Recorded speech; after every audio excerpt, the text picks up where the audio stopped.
So we all know that all people, even animals, get to the finish line. Hopefully not too soon, of course. As with most things, some ways are better than others. The reality is that, if you're lucky, you'll end your days in bed, surrounded by your loved ones, off your head on painkillers. Unfortunately, not everybody is fortunate to die that peacefully. In today's episode, we're counting down 10 worst ways to die, and these have been scientifically proven. Welcome back to Next Gen Top 10, where we give you a countdown of almost anything you can think of, from the best travel destinations to the weirdest America's Got Talent acts. Your entertainment is what we want. Before we give you a countdown, make sure to like and subscribe to Next Gen Top 10 and hit the bell to get notifications of our latest videos. Let's begin. Number 10. Starvation. It may not surprise you to learn that starving to death is no picnic. No pun intended. It's actually relatively difficult to starve to death, and is no way a quick end. Your body has evolved over millions of years to weather periods of feast and famine, and will make adjustments accordingly if the food stops rolling in. To a certain point anyway, we all know from Dieting 101 that when faced with starvation, the body will burn through its fat stores for energy. Once that runs out, it will go for the muscle, but eventually it's going to run out of options. The extreme lack of vitamins and minerals will likely lead to a severely weakened immune system. It might be this, as opposed to exclusively starvation, that eventually finishes you off, as you would have little defense against all kinds of diseases. If an infection doesn't get you, then you face a period of extreme fatigue and listlessness due to the insufficient electrolyte levels, followed by cardiac arrest as a result of tissue degradation. Basically, your body starts to metabolize your heart. If this has already made you cringe, wait till you find out our number 1 pick. Number 9. Dehydration. We have always been told to drink more water, and for a very good reason. The human body without water is disastrous. Your body is around 60% water. This keeps you all nice and squishy, as well as helping blood to flow and clearing dangerous toxins from your body. As you become more and more dehydrated, cells begin to shrink as the body draws water from them to pump into the bloodstream. This unfortunately includes your brain cells, and when these shrink, it's very bad news. This prevents them from operating normally, leading to confusion, delirium, headaches, and ultimately coma and death, as it becomes unable to sustain normal bodily function. As the brain physically shrinks in the skull, the blood vessels attaching it to the cranium can pull away, causing pain and bleeding. One by one, your organs will begin to shut down. Number 8. Decapitation. We'll now take a look at the dark world of capital punishment. But let's not lose our heads. Pun very much intended, thanks. So let's talk about decapitation. One of the favorite soundbites of school children learning about the tutors is that the recently liberated head can sometimes remain conscious for a short time after decapitation. Horrifyingly, this is probably true. The question is how long? One detailed report from a doctor in 1905 who reportedly managed to have something of a chat with a decapitated head. He said that the face was relaxed, the lids half closed on the eyeballs, leaving only the white part. When he talked to the head, he saw the eyelids slowly lift up without any spasmodic contractions. He repeated this 3 times, with the head only becoming unresponsive on the 3rd attempt. If this is truly the case, then it could be that the head survives for anything up to 30 seconds.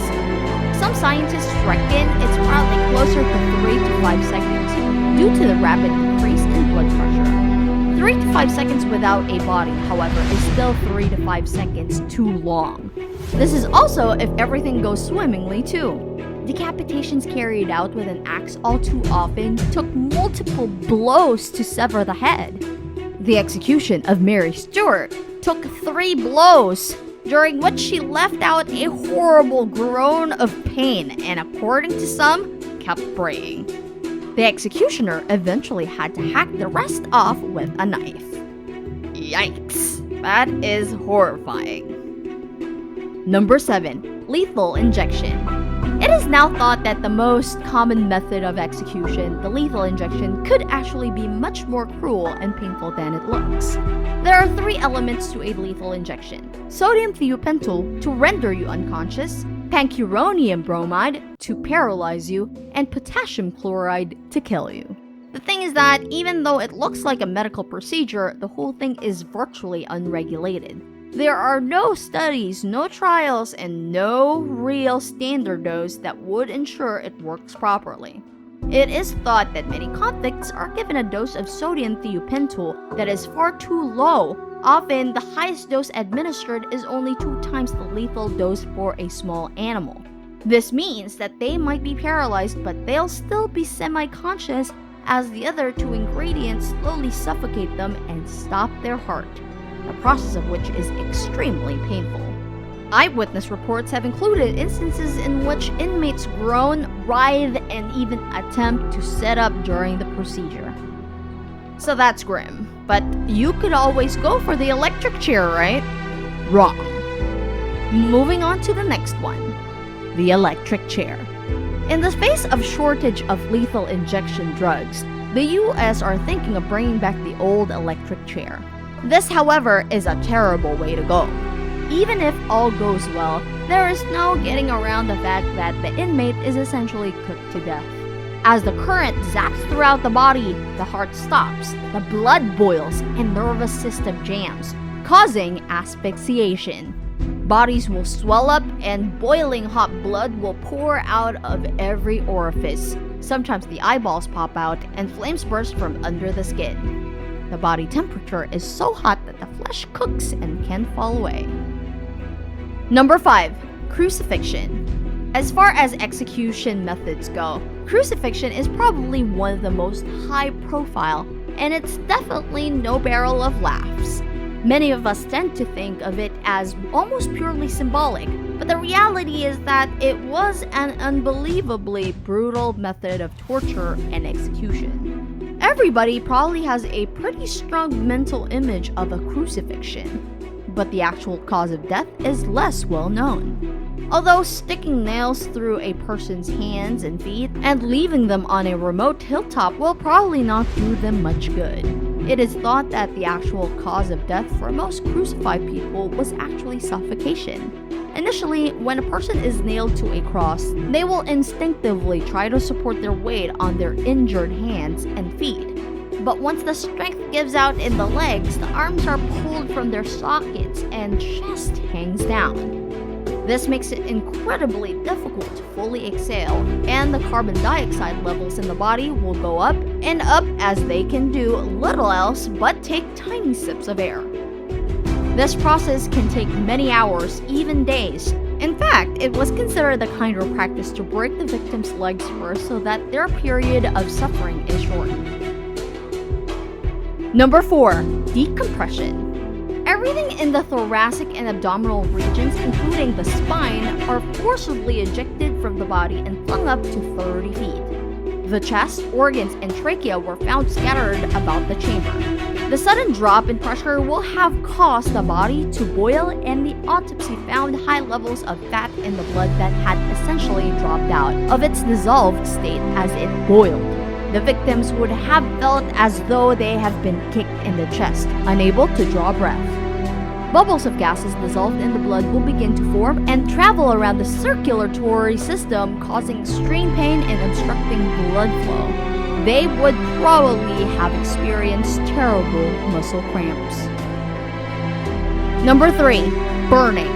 The human race has come up with a sickeningly vast array of methods to kill one another with fire, from the classic burned at the stake style to being roasted alive in the brazen bull.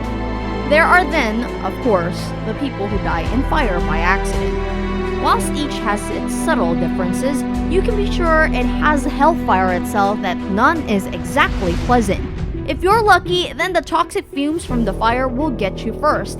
And in-house fires, up to 75% of people die of carbon monoxide poisoning rather than burning. As much as this sounds like a mercy, it's often the reason people get caught in fires in the first place, as the toxic fumes will render you unresponsive before you can roll out of bed. where the cause of death is actually more of a flames meet skin affair. The results are pretty harrowing. Just imagine touching a hot plate on the oven. Even if you snatch your hand away at the top speed, it still hurts. Now imagine that you can't snatch the hand away. The immediate acute pain is felt as the flames get close to the skin, stimulating the nerves and beginning to cook the flesh. To begin with it, this will actually boost the skin's pain sensitivity, sort of your body's way of trying to get you out of there. Eventually, burnt victims will die of blood and fluid loss, causing the heart to stop. Number 2. Radiation. The actual process that produces symptoms is the ability of ionizing radiation to rip apart atoms and molecules, making them highly unstable and reactive. This, understandably, is not very good for you. The severity of your symptoms depends on the dose and the type of radiation. Small doses will bring about nausea, headaches, vomiting, fevers, and rashes. Slightly higher doses will start to rip apart your cells, causing blood cells, white and red, to die. At extreme doses, the skin becomes red and blistered and begins to slough off. There is an increased risk of neurological damage, throwing tremors and seizures into the mix. The headaches and vomiting become intense, and treatments such as blood and bone marrow transfusions will be ineffective. You will almost certainly die at these doses, and fast. And number 1. Scaphism. Scaphism, or the boats, was an ancient method of execution designed by the Persians to cause as much suffering as possible before death. One thing we can be sure of, however, is that it would be a terrible way to die. The victim would be trapped inside 2 boats or hollowed out tree trunks, with just their head, hands, and feet protruding. The would-be force-fed milk and honey, some kind of Persian irony there, to the point at which they developed horrendous diarrhea.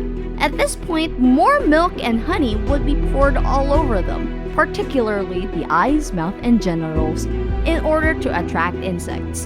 The idea was that as the boats filled with milk, honey, and feces, biting and burrowing insects would colonize it, inflicting horrible torture on the victim.